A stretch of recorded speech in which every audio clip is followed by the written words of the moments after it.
Привет, я Станин Дулак, Александр Горбунов. И первое и единственное, что я хочу сказать сегодня – свободу Ивану Голунову. Автор многочисленных нашумевших расследований о коррупции власти. Он писал на очень опасные сложные темы, как, например, обстоят дела в похоронном бизнесе, как делаются деньги на кладбище и на захоронение людей. Ивана задержали, и, как стало потом известно, к нему не пускали адвокатов. И с ним не было связи вообще никакой 14 часов. Мы стали свидетелями того, как происходят сфабрикованные дела просто в прямом эфире.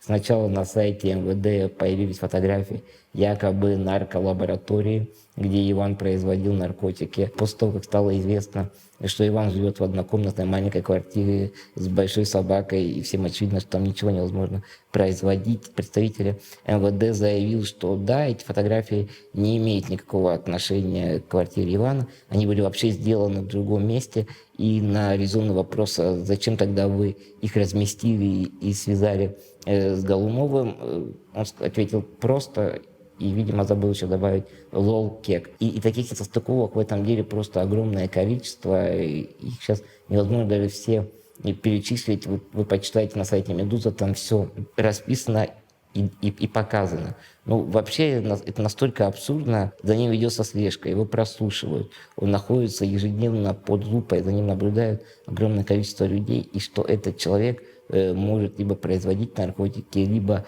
гулять с наркотиками по центру Москвы в дневное время суток. Причем самое интересное, потом, когда уже все поняли, что эта история с нарколабораторией настолько идиотская, от нее как бы отказались и сказали, что у Ивана обнаружили кокаин. Причем обнаружили у него не 4 грамма, не 3 грамма, не 6 граммов, а именно 5,37. Почему 5,37? Потому что с 5 граммов начинается особо крупный размер и совершенно другая статья и другой срок. Вы можете обратить внимание на эту инфографику.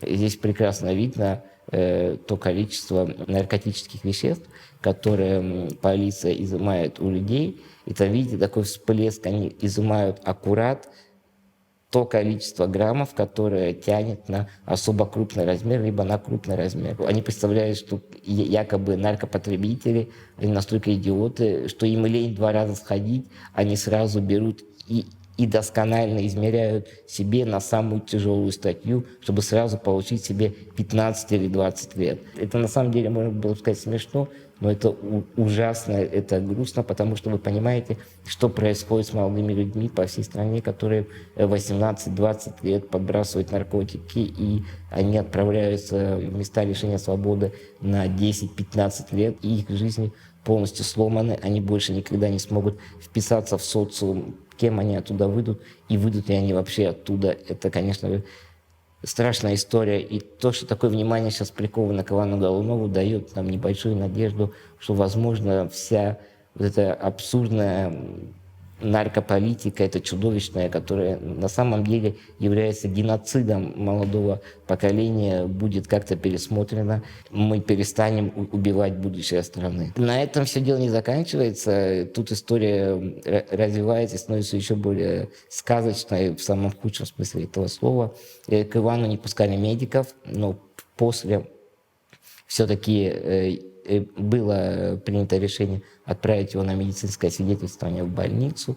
И как вы думаете, куда его отправили? Его отправили в больницу туда, где главный врач, доверенное лицо президента России Владимира Путина. Причем и самое еще одно дикое, тут я понимаю, что сколько слов, можно сказать, самое дикое в этой истории, но этот врач, господин Мясников, он не скрывает своей неприязни к Ивану, о чем открыто и честно заявляет, что он ему не нравится. Естественно, этот главврач выносит заключение, что никаких повреждений он у Ивана не зафиксировал, хотя вы можете обратить на фото, у Ивана есть многочисленные ссадины, царапины и прочие радости после общения с нашими доблестными органами полиции. Дело Ивана Голунова, оно касается не только журналистики, оно касается вообще всех нас. Как бы ни казалось избитой фразой, что это важно и это может коснуться любого, Это действительно так, поскольку Ивана сейчас привлекают по статье 228. Это по-настоящему народная статья.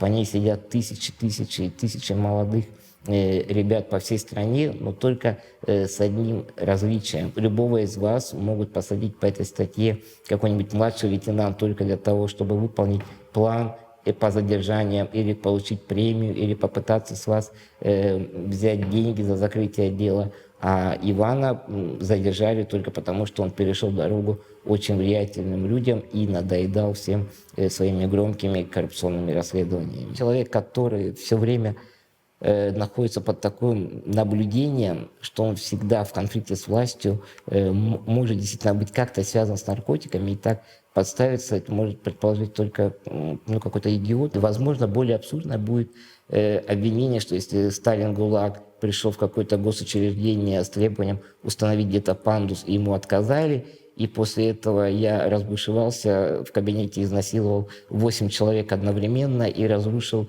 2 каменные стены. Вот, примерно это, наверное, будет вещи одного порядка. Даже анализы мочи показали, что у него не содержатся в нем наркотики, что не было показано, как у него доставали эти наркотики из рюкзака или сумки, или откуда-то, что все это настолько выглядит глупо. Несмотря на все это, Иван сейчас находится под арестом, хоть и под домашним. И просто вдумайтесь, в какой пиздецовой ситуации мы живем, что абсолютно невиновный человек находится под арестом, и все это воспринимают как такую радость и маленькую победу, потому что удалось добиться того, что Иван не в СИЗО. Конечно, стоит отметить момент такой гражданской солидарности, которую проявили все по отношению к Ивану.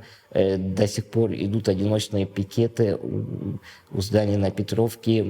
Люди по всему миру, не только в Москве, но и в Берлине, и других европейских городах, и проводят пикеты, требуют того, чтобы это дело было как можно скорее закрыто. Сегодня я такого не вспомню, по-моему, такого никогда и не было. Ведомости, Коммерсанты, РБК вышли с единой обложкой, на которой они написали «Ямы, Иван Голунов». И все это, конечно, вселяет какую-то надежду на то, что люди начинают просыпаться и начинают понимать, что произвол властей, он не только для каких-то отдельных журналистов, он вообще для всех, и он касается каждого из нас. Сейчас очень важно не сбавлять градус и всячески распространять материалы Ивана, потому что те люди, которые пытаются его посадить, они хотят, чтобы это все было как можно проходило тише, поэтому заходите на сайт «Медузы» и читайте его расследования, распространяйте этот ролик и бросайте его всем, куда можете, своим друзьям и знакомым, чтобы как можно больше людей узнало об этой вопиющей несправедливости, и, возможно, что-то изменится хотя бы в жизни одного конкретного человека. И еще нужно заострить внимание на том моменте, что возникает какая-то всякая сволочь, которая начинает писать, что давайте разберемся, давайте подождем, там не все так однозначно, как обычно у нас принято говорить. Нет, в этой ситуации абсолютно все однозначно, Иван невиновен, и вы знаете, что есть такая вещь, как презумпция невиновности. И человек всегда невиновен до тех пор, пока следствие не доказало его вину. А здесь мы видим, что следствие даже и ничего не пытается доказывать, а тот бред, который они приводят, не удерживает никакой критики. Поэтому ситуация абсолютно понятна, и не нужно искать никакого второго дна. Остается пожелать только Ивану силы, крепости духа, чтобы он это все вынес. И еще раз повторить: свободу Ивану Голунову, а всем вам, чтобы вас хранила Вселенная, потому что как никогда сегодня актуальны слова классика «Мы лед под ногами майора».